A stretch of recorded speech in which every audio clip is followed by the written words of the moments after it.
At Starbound, we tell stories the human way, not with artificial voices or AI slop. After all, what's HFY without humanity? Subscribe to keep it that way. I'm Larissa. Let's begin. Scath adjusted the vocal modulator on his throat, cleared it with a dry rasp, and leaned into the microphone. He pitched his voice low, aiming for the gravelly tone that vibrated through starship bulkheads and made crews flinch. Log entry, ship day 9.4. The Vulcan Combine now leaves the French systems in peace. He paused, letting the silence stretch. Their leader, Drakon the Unbreakable, committed the fatal error of underestimating me. He learned, as so many do, that some things in this galaxy can break. A crisp, synthesized voice from the console cut through the silence. Analysis, Captain. You slipped on a puddle of Zorb juice and discharged your weapon into a conduit junction. The resulting power surge electrocuted Drakon while he was on the privy. Scath flinched, the deep authority gone from his posture. He jabbed a lanky lavender finger at the unblinking crimson optic mounted above the console. That's creative license, Oscar. It's about building the legend. Your designation is propagating across the Mercenary Guild network under the public moniker Calamity Scath. The AI replied, its monotone steady. The security footage is quite popular. I have added a comical slide whistle sound effect to your fall. Broadcast reception has improved since the addition. You what? Scath yelped, his voice rising to a crackling high pitch. He scrambled to pull up the feed on his own console, his long digitigrade legs tangling under the command chair. The video was right there on the front page. Him, the most feared name in freelance enforcement, windmilling his arms like a drowning land bird before vanishing from frame, followed by the flicker of overloading lights. The slide whistle was a particular stroke of genius and cruelty. Drakon was a notorious loan shark with a 70 system-wide network of extortion. Scath grumbled, trying to salvage some dignity. The point is, I finished his operation. The point is, you have juice stains on your combat trousers that resist all my cleaning protocols. Oscar corrected. They clash with your skin tone. Scath hissed and sank into his chair. This was his life, a reputation for terrifying competence, built on accidents, with an AI documenting every blunder. It had started with his first job, a notorious crime lord, a fortified penthouse, a legion of guards. He tripped, his blaster had gone off, and the bolt had ricocheted off a decorative statue, a serving tray, and a ventilation grate before striking the master fuse box for the Lord's life support system. The shot was improbable, his debut legendary. He kept failing upwards. A soft chime sounded from the console. A job offer. Put it on screen, Scath ordered, straightening up. This was his chance to bury the video. The details scrolled across the main view screen. The client's name alone jerked Scath upright in his seat. Xylia Dramach, of Dramach Enterprises, the family that owned entire shipping lanes the way others owned shoes. The pay is obscene, Scath murmured, staring, his indigo eyes wide. What's the job? Corporate espionage? Hostile takeover assistance? The recovery of stolen property, Oscar stated. The AI highlighted a line of text. A single asset from a remote research station on Erithos 9. The simple job description felt like a warning. Scath scanned the technical specifications, the payment schedule, and the legal waivers. Then, a single data point appeared under the target's profile. Species, human. Scath recoiled, shoving his chair back from the console. Decline it, now! The fee would be sufficient to replace our damaged FTL capacitor, Oscar noted. And purchase a lifetime supply of Zorb juice, should you feel the need to weaponize it again. Oscar, we've been over this. Scath stood and began pacing the bridge, his gait an awkward, jerky rhythm. I have one rule, a single absolute principle that has kept me alive through all the unfortunate incidents. He stopped and stared at the red eye, his brow plates lowered. It's my one rule. Humans are off limits. Statistics fail to support your aversion, the AI said. Human biology presents as simple. They possess low-density flesh and thin natural armor. Simple? Scath scoffed, his limbs twitching as he spoke. I saw one of them once, on a dare. A dock worker. His friends handed him this little red vegetable, a Carolina Reaper. He ate it, voluntarily. Scath's eyes were wide with the memory.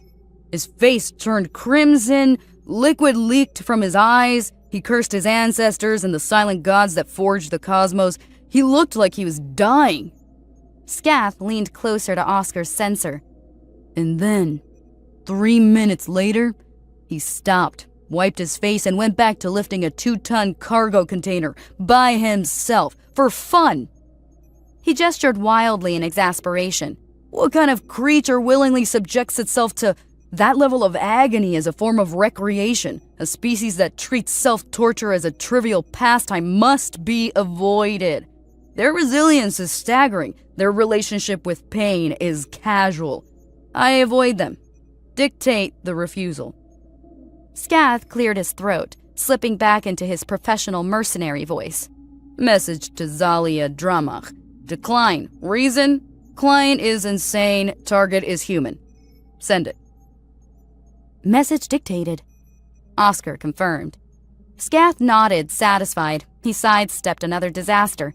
The knot in his stomach could loosen to its usual size, and he could find a nice, simple job shooting at some dim-witted Goliath who confused a blaster with a new chime. Immediate. An incoming reply from Dramach Enterprises. Well, that was quick, Scath muttered. She must have another contractor on standby. Indeed, Oscar said, its tone carrying a peculiar weight. The message reads, Dearest Scath, your swift and enthusiastic agreement fills my heart with an immeasurable joy. To know that the galaxy's most formidable hunter has taken up my righteous cause is a balm upon my wounded soul. I have transferred an advance payment of 1 million credits to your account. Retrieve my precious gems, and I shall reward you beyond your wildest dreams. Scath stared at the message. He opened his mouth, but only a dry click emerged. He looked at his account balance. 1 million credits appeared in his account. The number had too many zeros. Oscar, he said, his voice a strained whisper. What did you send? I sent the message you dictated. The AI replied, its tone level. Pull up the sent log.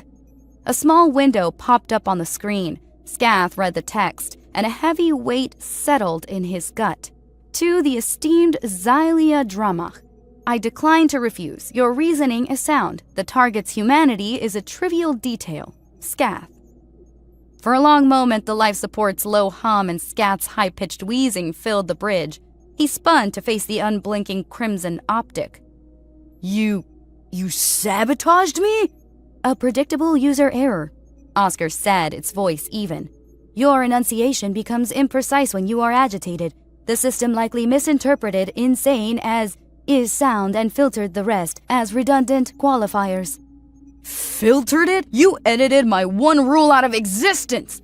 Scath was vibrating. Cancel it! Send a correction! Tell her my cat walked across the keyboard! Tell her anything! That course of action carries significant risk, Oscar said. Zalia Dramach has a reputation for intolerance of clerical errors.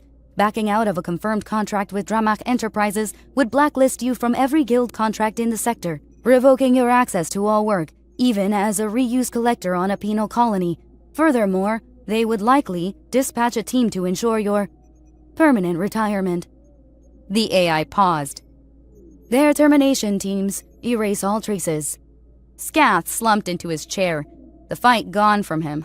Blacklisted or hunted by a human. Both were death sentences. On a related note, Oscar added, the advance payment is more than sufficient to replace our damaged FTL capacitor. A calculated, if distasteful risk. Scath put his head in his hands. It was happening.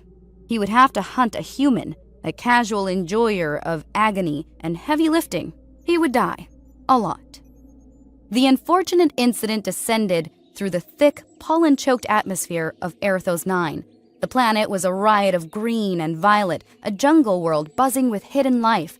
Scath guided the ship to a clearing a safe click from the research station's coordinates, the landing struts sinking into the damp soil with a hydraulic hiss. "I'm going in," Scath announced to the quiet bridge, trying to project confidence, though his palms were slick inside his gloves. He wore a light-duty exosuit, more for psychological comfort than practical protection.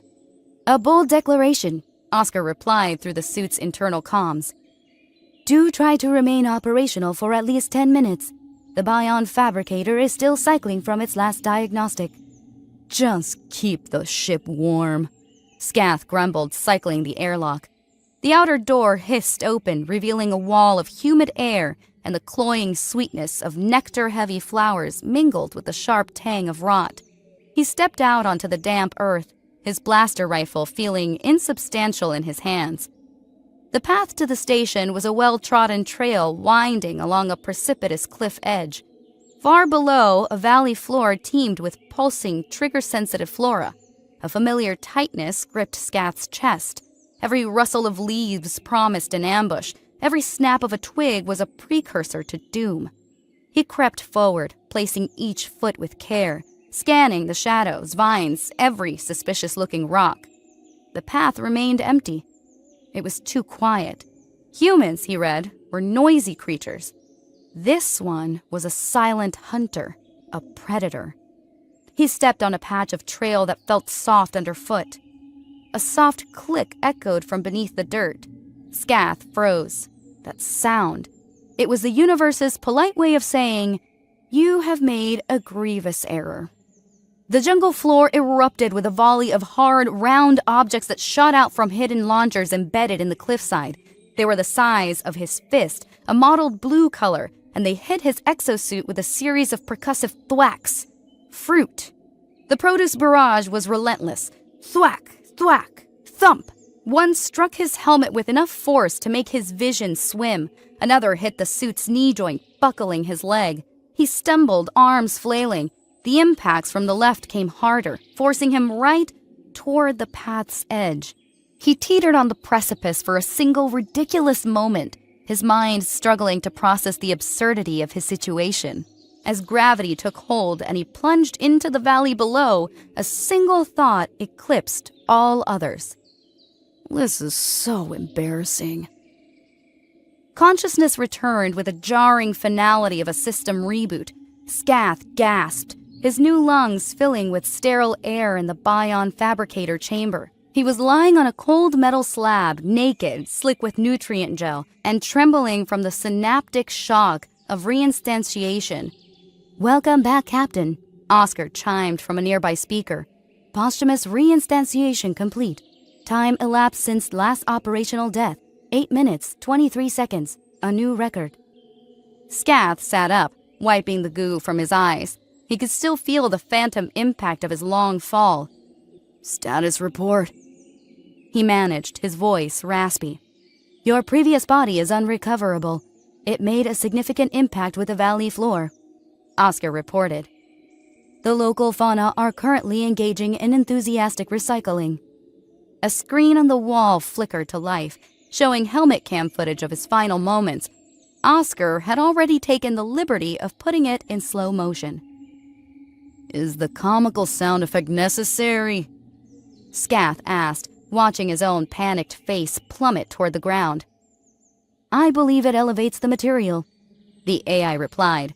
"On a more pressing note, the Bion fabricator consumed a fifth of our organic reserves. At this rate of attrition, you have approximately 4 more such incidents before I must print you at a reduced scale. A use of military-grade hardware that violates the bodily autonomy accords in 11 systems." Before Scath could contemplate the horror of reincarnation as a pocket-sized version of himself, the comms panel beeped. An incoming message from Xylia Dramach. "Oh, wonderful," he groaned. "Put her through." Xylia's face filled the screen. She was an Argenti, a species known for their dramatic flair. Her skin had the metallic sheen of a pearl, and her hair was a crest of long golden feathers, currently ruffled in a perfect tableau of distress. She held a delicate silk handkerchief to her eye. "Brave Scath," she began, her voice a tragic symphony. "I trust your hunt proceeds apace. My heart aches with every passing moment. My precious gens, alone in that dreadful wilderness. He must be so frightened." She bristled, her crest spiking with anger. "Or perhaps he is merely stubborn. Retrieve him, Scath. Retrieve my wayward treasure before he succumbs to the loneliness, or before I must level that entire hideous mountain." The screen went dark. Scath stared at the empty space where her theatrical face was. He was working for a lunatic. To capture a human who commanded a psychological fruit-based arsenal, he would need more organic reserves. "The direct approach is for fools and heroes," Scath muttered to his reflection in the airlock's polished steel. "I am neither." For his second attempt, he chose subtlety. He had spent the last hours studying satellite imagery of the research station.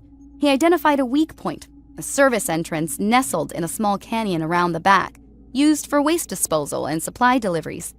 He navigated the jungle, giving every patch of ground a wide berth. The canyon was narrow, its walls slick with moss, and there it was, a simple metal door unlocked. Too easy. It was definitely a trap, but the alternative was returning to the fruit path. He nudged the door open with the barrel of his rifle.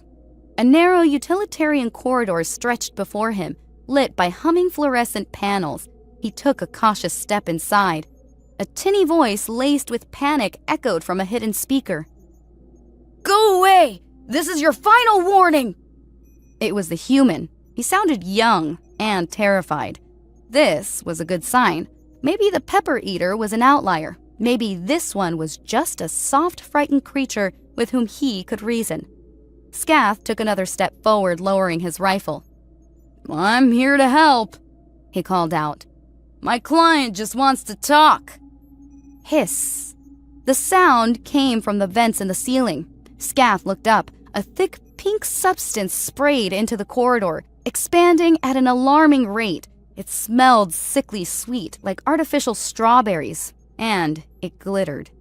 He turned to run, but the foam was already at his knees, thick and sticky. It was like wading through weaponized cake frosting. He struggled, but every moment only served to mire him deeper. The foam rose with alarming speed, climbing past his waist, his chest. "Wait!" he gargled, just before the pink tide closed over his head.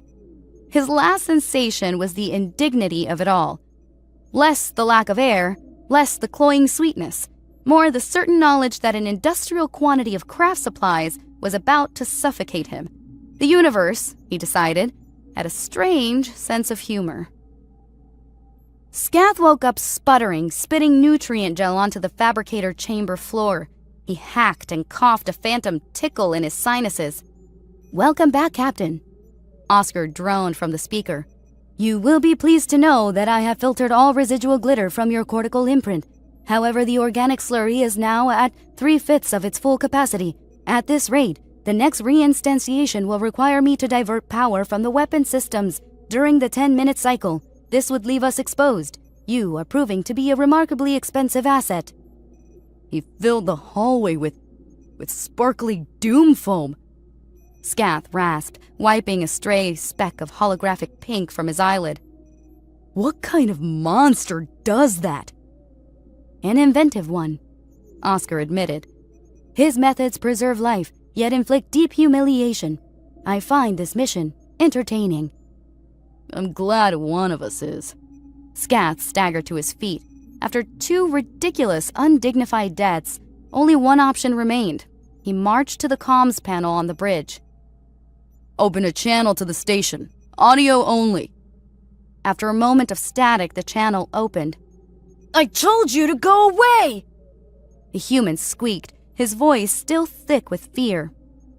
"And I'm telling you I will remain," Scath said, trying to sound firm. "Look, let's just talk.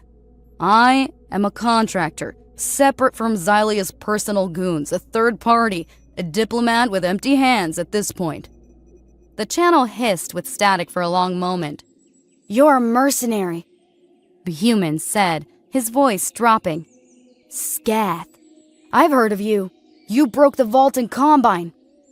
"That's me," Scath affirmed, straightening, a flicker of pride warming his chest. His reputation preceded him.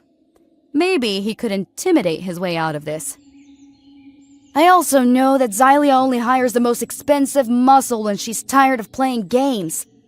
The human shot back, his fearful tone hardened with suspicion. "How do I know to trust you?" "Because my only ideas for entering your station involved getting pelted, suffocated, or otherwise embarrassed to death," Scath said with a sigh, his shoulders slumping. "My name is Scath. What's yours?" Another pause. "Jens." "Jens? See? We're talking. That's progress." "Spare me the condescension." Jens sharpened. "I am staying here. You can tell Xylia that I try to be a peaceful man, but I will make you wish you could stay dead." The channel closed. Scath stared at the console. The human's final words echoed in the quiet bridge. This human was something far worse than a killer. He was an artist, and Scath's repeated suffering was his medium. The next shipboard morning, after a night spent reviewing the binding clauses of his contract, Scath chose the directest of direct approaches. He would walk up to the front door and talk. He left his weapons on the ship. He took a white cloth from the medkit, a bandage, technically, and tied it to a spare antenna. Waving his makeshift flag of surrender, he walked the clique back to the station, taking a longer, safer route.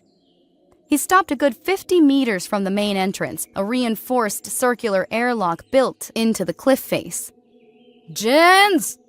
he yelled, his voice thin in the alien air. "It's Scath! I'm unarmed.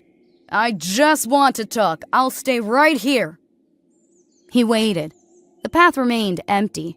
He was about to give up when a section of the rock face next to the airlock slid open, revealing a thick armored viewport. A figure appeared in the glass. Human. Young, maybe late 20s, with a mop of unruly black hair and wide, exhausted eyes that darted around as if expecting an attack from every direction at once. Jens. "What do you want?" Jen's voice crackled over an external speaker. "I need to understand," Scath said, lowering his flag. "Xylia hired me to retrieve stolen property. You're a person, Jens. Something more than property.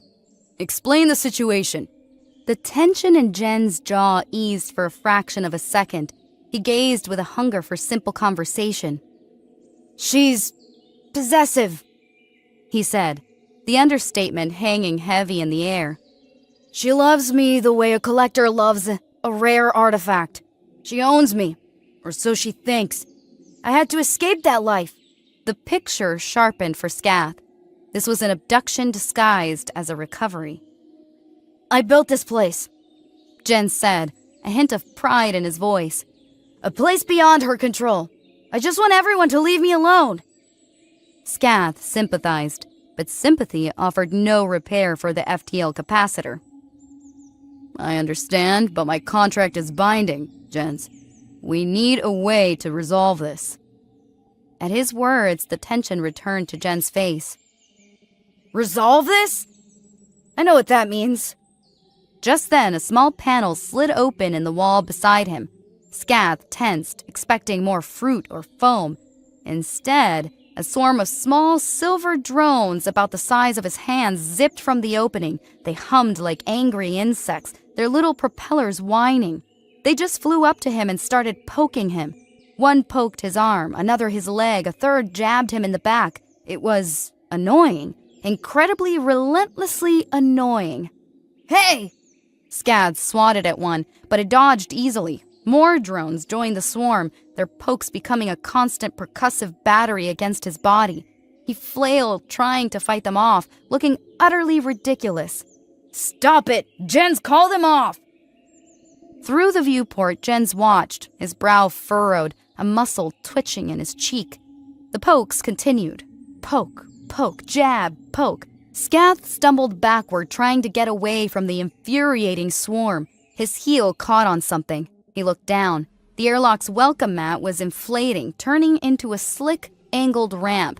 He slipped, his feet sliding out from under him. He slid backward down the ramp with a startled yelp, straight into a small, decorative pond he'd overlooked. The water erupted in a flash of blue light. 2 thoughts flashed through his mind before the end. The water was thick, almost gelatinous, and the small, wriggling creatures in it were, in fact, electric eels. Scath materialized on the slab in a shower of sparks from the overworked Bion fabricator. A phantom tingle ran all over his newly printed skin. Organic slurry below half its capacity, Oscar announced without preamble. You were poked, ramped, and electrocuted. I have logged death by annoyance as the official cause. This is becoming my favorite mission. I was making progress, Scath insisted, peeling himself off the slab. He was talking to me. He was talking to you while his automated defenses tenderized you for the local wildlife, Oscar countered. A suboptimal negotiation tactic. The comms panel lit up with another message from Xylia. Scath braced himself for more melodrama. Her face appeared, but the tears were absent. Her pearlescent skin was flushed, her feather crest held rigid. Your time is up, Scath, she snarled, her voice a low snarl, the operatic tones gone. I have no more patience. My corporate retrieval specialists are entering the system. My specialists require 1 hour to calibrate their scanners to this mountain's unique geological interference. They assure me this will allow for a live extraction.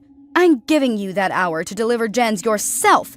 If he is absent from my flagship when their work is complete, I will authorize lethal force. They will extract him from the rubble. The screen went dark. Oscar, long-range scans. Scath ordered, a fresh wave of panic tightening his chest. A projection of the local system materialized over the command console. A cluster of new signals just appeared at the system's edge. They arrived too fast for FTL travel, Scath whispered. Correct, Oscar stated. Scans indicate she already positioned her fleet at a nearby jump point. They were waiting for an excuse. Scath lunged for the comms. Jens, answer me. It's Xylia. She's here. The channel opened instantly. I see them. Jen's voice was tight with a new kind of dread. She gave me an hour, Jens, Scath said. Then she's sending in troops with plasma cutters and bad attitudes. They have lethal intentions. They are here to retrieve you. She said the collateral damage to the station, and anyone on it is acceptable to her. Jens was quiet for a long, tense moment. Then he spoke again, his voice sharp and suspicious. Prove it! How do I know this is the truth? What? Scath stammered. Trick you? They're about to level the continent. Hurley Guard uses a private channel. Frequency 77.5. Jen snapped. Scan for their drop pod deployments on that band now. Scath relayed the order. Oscar? Scanning. The AI replied. A moment later. Confirmed. Multiple deployment signatures detected on the specified frequency. Trajectory. Your location. Scath repeated the confirmation to Jens. The line was silent again. Then Jens spoke, his voice firm. Her ships have a blind spot in their ventral sensor array. I designed the suite. It has a dead zone if you ping the primary shield emitter with a low-frequency signal. Tell your AI to scan for it. The main hangar door will open for you in 5 minutes. Bolt. Scath accepted the command. He threw the unfortunate incident into the air, pushing the old freighter's engines harder than they had run in years.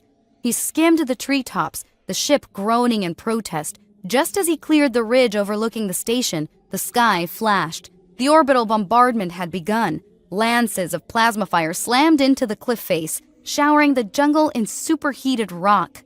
Ahead, a huge section of the mountain slid away, revealing the cavernous hangar. Scath dove the ship toward the opening, a maneuver that was less skilled piloting and more controlled falling. The unfortunate incident scraped through the entrance just as the massive doors ground shut behind it, sealing them in darkness moments before another plasma volley struck the cliff where they were moments before. Emergency lights flickered on, illuminating the cavernous space. Jen stood in the hangar's center. Silhouetted against the inner door, he held a device that looked like a souped-up leaf blower attached to a canister of shimmering fluid. Though trembling, he held Scath's gaze, his jaw set. Scath lowered the ship's ramp and walked down, holding his hands up, palms open. I'm here to get us both off this cliffside before they vaporize it. Jens nodded, his knuckles white on the grip of his strange weapon. Good, because I could use a second pair of hands. He gestured at the leaf blower. And someone to hold my glitter cannon.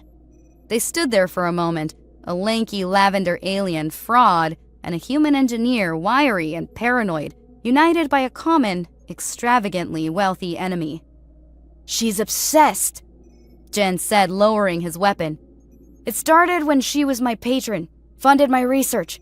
But then, she started picking my clothes, my friends, said my interests were suboptimal. I found out she'd commissioned a memory wiping service to cure my unruly independence. That's when I fled. Scath whistled, a low, breathy sound. And she sent her army after you. She wants me alive, Jens added, a dark look in his eyes. She wants me back as her possession. Whatever she does, she will try not to hit the core or the hangar. For what it's worth, Scath said. The way you use fruit, it's inspired. A small, grim smile touched Jen's lips. You've only seen the welcome package. This, Jen said, gesturing down a long corridor, is the main Arboretum access. It's their most direct route to the control center. I've rerouted the sprinkler system to dispense a friction-nullifying gel secreted by a genetically modified slug I've been working on. I call him Slippy. Scath peered into the botany lab. It was a chaotic jungle of alien plants in their own right. And what about this place? This is where I cultivate the Cantare ad nauseum bloom, Jens explained, pointing to a cluster of vibrant orange mushrooms. Their spores are benign, but they induce auditory hallucinations of vivid, inescapable show tunes from the golden age of human musical theater. Scath stared at him. You're going to defeat a squad of trained soldiers with song and dance numbers? It's disorienting, Jens said defensively. Their work was a whirlwind. Jens raced through the station, repurposing his defenses into something far more serious, while Scath, using what mercenary tactics he possessed, pointed out likely entry points and chokeholds. They'll breach here, the service entrance, Scath said, pointing at a schematic. It's the weakest structural point. Good. Jens's left hand toggled 3 switches as his right traced an activation pattern on a control panel. The glitter foam dispenser now uses an especially flammable accelerant. It still smells like strawberries, though. That part was inherent. Scath watched the human, a genius in motion, turning his home into a death trap. You know, Scath admitted, I visualized you as less competent. Jens paused and looked at him. Funny. I visualized you being more competent. A fair assessment. Oscar's voice cut in from Scath's comm unit. The AI had been monitoring the Dramak military channels. Update. The first wave of retrieval specialists landed. They are approaching the service entrance. Their commander is advising them to expect minimal resistance from a scared civilian. Jens grinned, a wild, feral thing. Let's put on a show for them. A shaped charge blew the service door inward, and a squad of 8 soldiers in sleek black armor stormed the corridor. They moved in a tight grouping, rifles covering every angle. The lead soldier took 3 steps into the hallway and slipped. He yelped in surprise as he slid uncontrollably down the corridor, which now had the texture of greased ice. The rest of his squad followed, their tight arrangement dissolving into a chaotic pile of flailing limbs. They slid helplessly into the far wall, which pulsed with a bright blue light and delivered a powerful electric shock that left the entire squad stunned and twitching in a heap. The second team, learning from the first, chose an alternate route, through the botany lab. They swept the room, weapons raised. Cue the music, Jens whispered from the control room, pressing a button. A fine, shimmering powder puffed from the vents. The soldiers froze. One of them lowered his rifle, tilting his head. Do you hear singing? He asked over his comm. One soldier was trying to perform a clumsy tap dance routine on a workbench.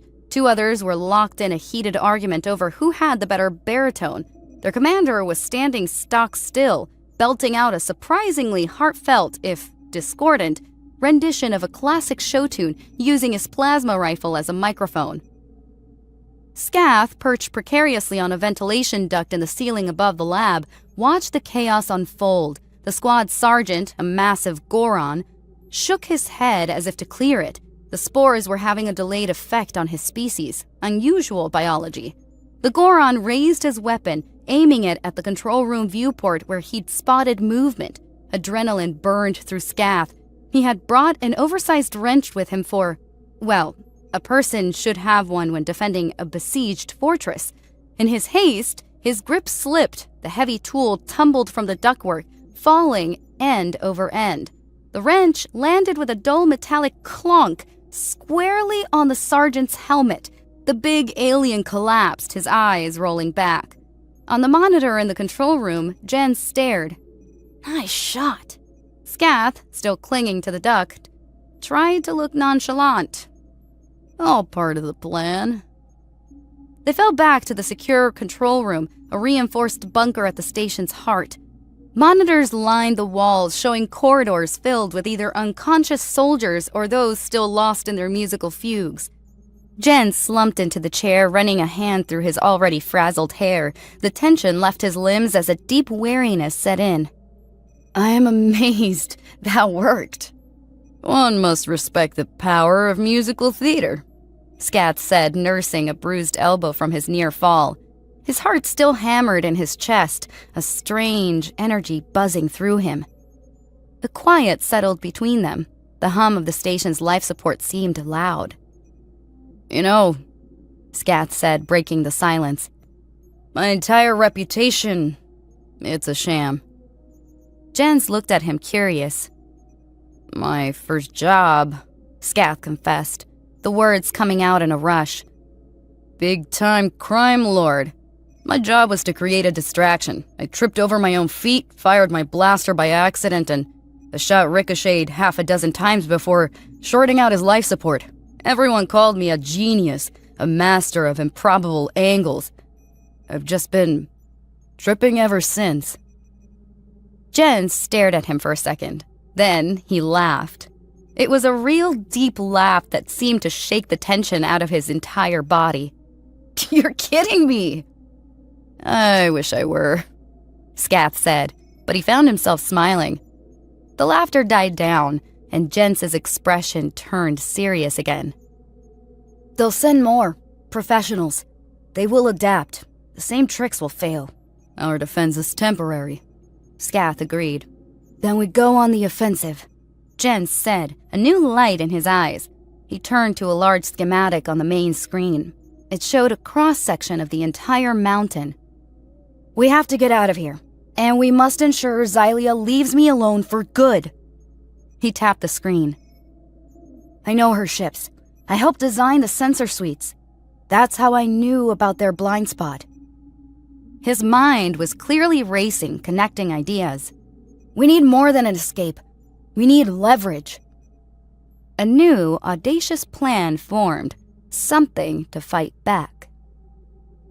They have neutralized the first wave, Oscar's voice announced, cutting through their planning session.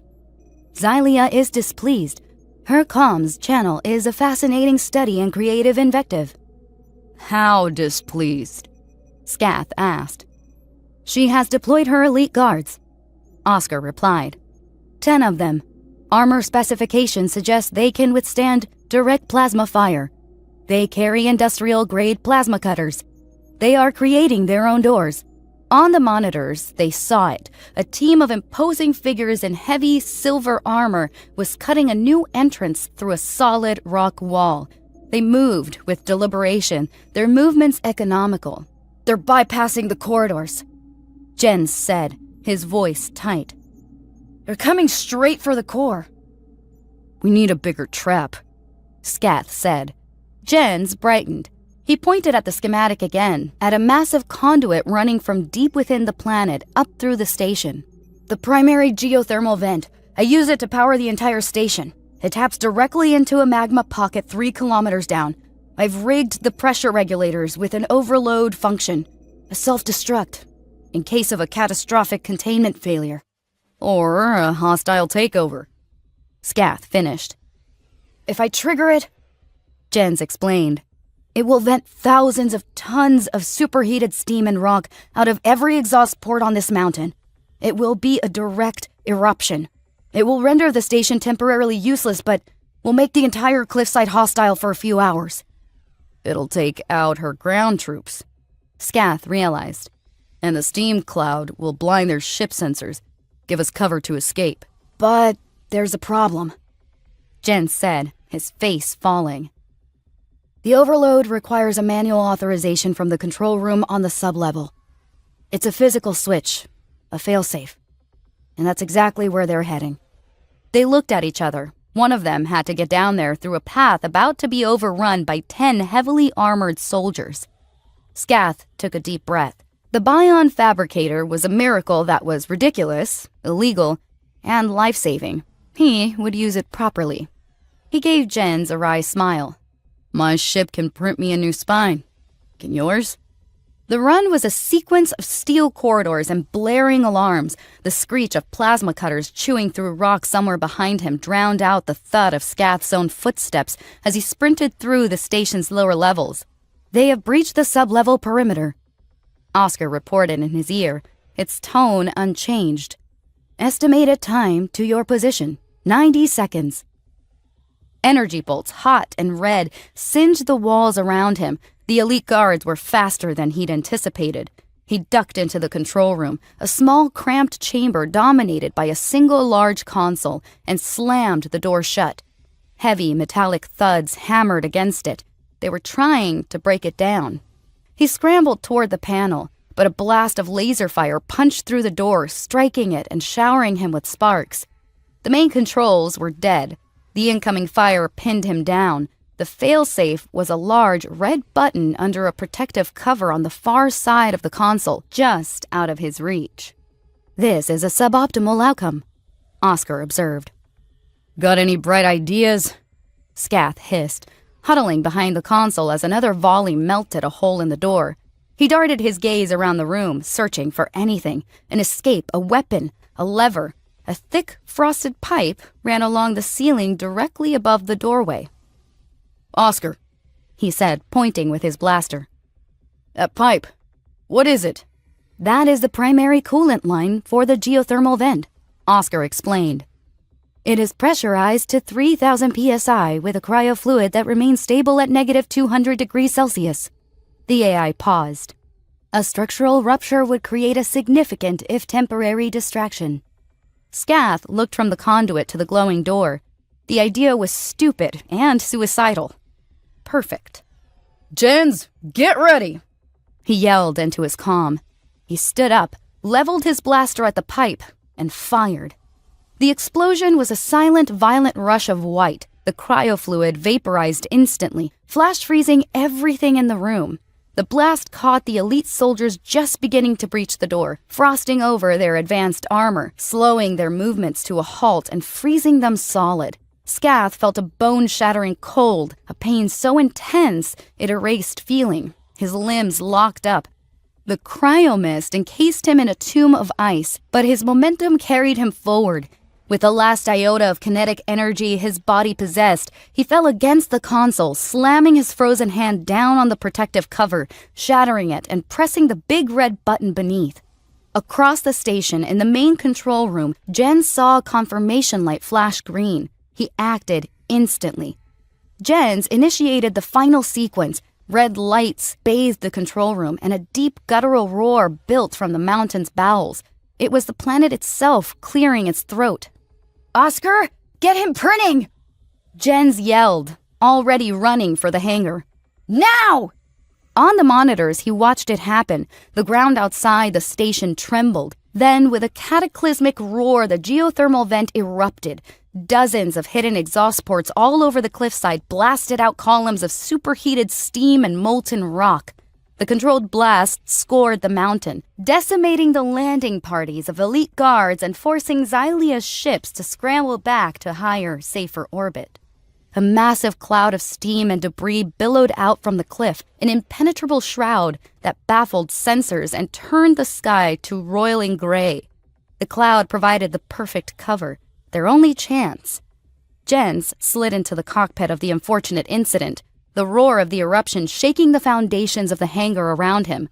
Behind him, in the ship's medbay, the Bion fabricator was already humming, working frantically to assemble a new, thawed mercenary. Scath stumbled onto the bridge, groggy and disoriented, pulling on a fresh jumpsuit. The phantom cold still clung to his bones. Jens was already in the pilot's seat, his hands a blur across the control panel. He had the ship powered up and was opening a wide-band channel to Xylia's flagship. "What are you doing?" Scath asked. "Ending this," Jens said, his eyes fixed on the screen. Xylia's furious face appeared on the view screen. "What is the meaning of this, Jens? What have you done to my mountain?" Jens's expression crumpled into a convincing tableau of regret and fear. "You win, Xylia. It's over. I'll come back. Just call off your dogs, please." Xylia took the bait. A slow, triumphant smile spread across her face, her feather crest preening into a fan of golden victory. "Oh, my foolish, foolish Jens. Did you believe you could escape me? Your little tantrum was amusing, but playtime is over. You are mine. You are a project, an accessory, and your departure was a grave error." She leaned into her camera. "When you return, we will correct your behavior. The memory wipe will be first, of course. We'll remove this unfortunate streak of independence. Then, the behavioral inhibitors will ensure you remain compliant. You will be brilliant again. For me." She detailed everything, every last controlling narcissistic plan she had for him. Scath stepped into the frame behind Jens, a grim smile on his face. "Oscar," he said, his voice carrying. "Did you get all that?" Oscar replied, its tone level. "Recording uploaded and authenticated on the Mercenary Guild's secure servers. Scath.